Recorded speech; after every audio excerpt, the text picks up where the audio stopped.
Hello, and welcome to Lecture 7 on Shinto. So, Shinto, sometimes called Shintoism, is a term to cover all of the indigenous practices of Japan. So, as you can see here, Shinto refers to Japan's own local traditions or indigenous traditions. It's an overarching label applied to ways of honoring the spirits in nature, ancestor veneration, folk religious practices such as divination and taboos, local rites and festivals, imperial myths, nationalism, and universalistic teachings. So, quite a collection of diverse indigenous practices. There's no single founder of Shinto because it's just the native traditions of Japan. And we'll question how native some of these practices are, but we'll get to that later. There's no orthodox canon of literature or an explicit code of ethical requirements. Like other indigenous practices, it's kind of like a loose term to cover a lot of diverse practices and beliefs. Something to note in general is that in Japan, religious participation is high among the Japanese, but very few Japanese people officially claim affiliation to a particular religious institution. They sort of just kind of pick and choose from Buddhism, Shinto, whatever they want to do, just sort of a random, eclectic combination of traditions and practices. So the roots of Shinto, it's so ancient. Some of the traditions and rituals are so ancient that the meaning of the ritual is unknown by many who practice them. That's how ancient some of these traditions are. The word Shinto came into use to distinguish indigenous ways from Buddhism and other religious imports. However, some of the claims that particular Shinto practices and beliefs are indigenous are somewhat questionable. Some of them seem to come from Chinese indigenous influence, so like Taoist or Confucian influence. Since these practices and beliefs are mostly native or perceived as native, Shinto has been tied to nationalist movements in Japan. So, like, sort of Japanese pride movements and nationalistic movements in Japan are often linked to Shinto. Kinship with nature is a major facet to Shinto. So prior to the late 19th century in Japan, there was a very close relationship with nature between the civilization and nature. Now in Japan, there is more concrete per square kilometer than any other country. Japan is noted for becoming industrialized at an extremely accelerated and rapid pace. However, in Japan today, there is still sensitivity to nature in small-scale arts like rock gardening, flower arranging, etc. Relationships with the kami. So the kami are spirits perceived in the natural world. The kami refers to a single essence manifesting in many places. So kami refers to all these individual little spirits, but all of these individual little spirits share a single essence of spirituality or spiritual essence that permeates all the kami. And the word kami just translates as that which is above. And the goal, and what the kami do is harmonize heaven and earth and guide the solar system and cosmos. But sometimes they're kind of like tricksters. They can be malignant and uncanny and cause trouble. Amaterasu is a major kami. She is the goddess of the sun. It's kind of fascinating because in most indigenous cultures, the sun is associated with a male god and the moon is associated with a goddess. And some of that's because women's menstruation sort of corresponds in the same length of a cycle as the moon cycle. So that's one possible reason. But in Japan, this is inverted, and the sun is actually considered feminine as a goddess, Amaterasu. And here's a quote from the book: all of the natural world, land, trees, mountains, waters, Animals, people is thus joined in kinship as a spiritual creation of the kami. So this is a somewhat monistic tradition. It's kind of like in Hinduism, how they're all the deities that seem separate. But when you really understand the root of it and a deeper level, it's monism. Everything is this one spiritual essence. Kanagara is following the way of nature of the kami. It's a natural religion. So Shinto, sort of like in Europe, paganism is just refers to a collection of earth-based religious practices in Europe that were popular before Christianity came to Europe.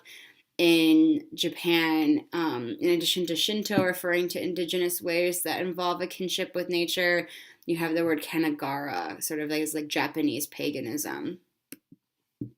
Shrines.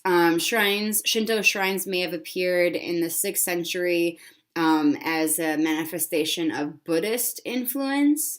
There are 100,000 shrines presently in Japan for the kami.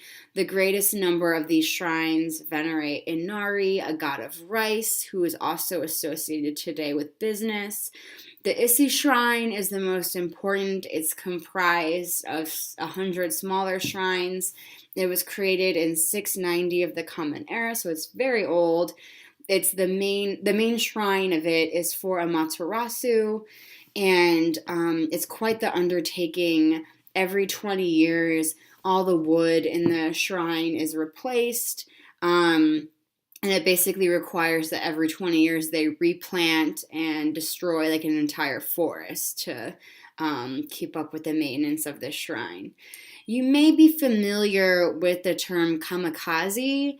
It translates as divine wind, so the kami just kind of translate as divinity. The kamikaze were as a name kind of morbidly given to Japanese suicide pilots when during World War II. So some Japanese pilots would strike by just plummeting the plane into their target, and the pilot would die too. And these were called kamikaze pilots, but the word kami are in them, in this term. So that's something you may be familiar with or have heard before.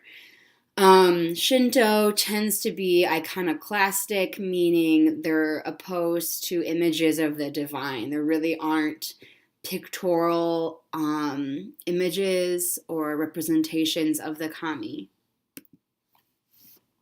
Ceremonies and festivals. There are ceremonies that are performed to convince the kami to dwell in the shrines when the shrines are established.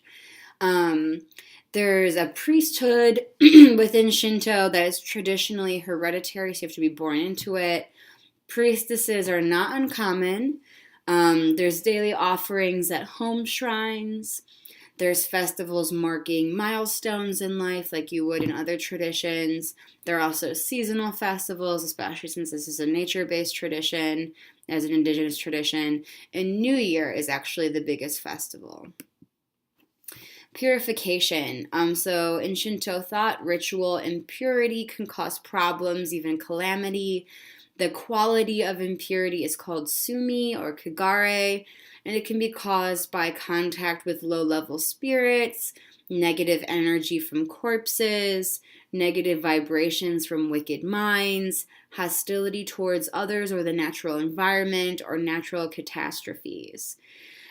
So you purify yourself sort of existentially by paying attention as problems arise, or spontaneously being aware of the unity of the universe. But more practically, you can purify yourself through ritual, often involving water.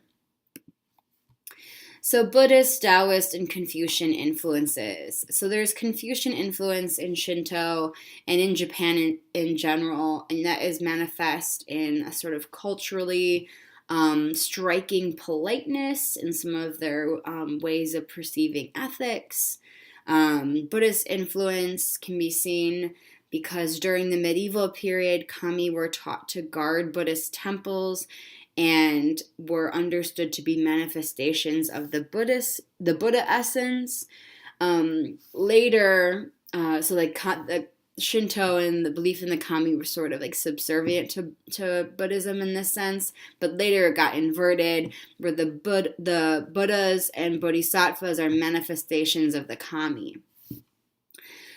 Chinese folk religion, yin yang theories, and elements of Taoism have blended with kami practices, and this has been since prehistory in Japan. So, I mean, you can't say that everything's entirely indigenous to Japan. I mean, to the extent that, like, prehistorically, the people that went to Japan and settled in Japan and became the Japanese probably got there through China and through mainland Asia. So, since that's the case, it's kind of arbitrary at some point to say that these are indigenous practices or not. State Shinto. The Meiji regime took steps to promote Shinto as the spiritual basis for the government. And this was a regime that came into power in the late 19th century and through the 20th century. It was an extremely aggressive power. It was trying to take over the world, which was why we went to war with them in World War II. If they had their way, they would have taken over the world. I mean, if the Allies didn't win World War II, you can imagine a situation where Japan and Germany would have gained power and eventually would have battled each other. So there could have been like some horrible alternative future where we were all Nazis or where we were all colonized by the Japanese. So there was extreme militaristic nationalism at this time, and Shinto, as an indigenous, authentically Japanese tradition, sort of undergirded this political movement. And at the time, there was an emperor of Japan who was understood as a descendant of Amaterasu. So you have sort of like a mandate of heaven concept operating as well. Shinto today. Outside of Japan, Shinto practices are common only in Hawaii and Brazil. There are visits to shrines that often resemble just tourism more than like actual spirituality. However, sumo is still imbued with Shinto rituals. And the earthquake and tsunami of 2011 resulted in a backlash that urged more respect for the earth. Because again, in Shinto consciousness, sometimes calamity can be seen as impurity that requires some sort of religiosity to ameliorate. So some questions. Which of the general characteristics of an indigenous religion described in Chapter 2 are evident in Shinto? You can see the ancestor worship, the sort of animism where the kami sort of animate everything. And I think most strikingly, this is a nature-based tradition that has a high regard for nature, and the natural cycles even sort of dictate practices throughout the year. Discuss the reasons why Shinto has been so closely tied to Japanese nationalism. This is because there is a general perception that Shinto is the catch-all word for all of the native or indigenous Japanese spiritual beliefs and practices, and because they are considered native to Japan, they are considered the most authentically Japanese traditions. Okay, and that is it. This was a brief one for Shinto. So we will have the midterm after this chapter, and then the beginning of the second half of the course will begin with Zoroastrianism.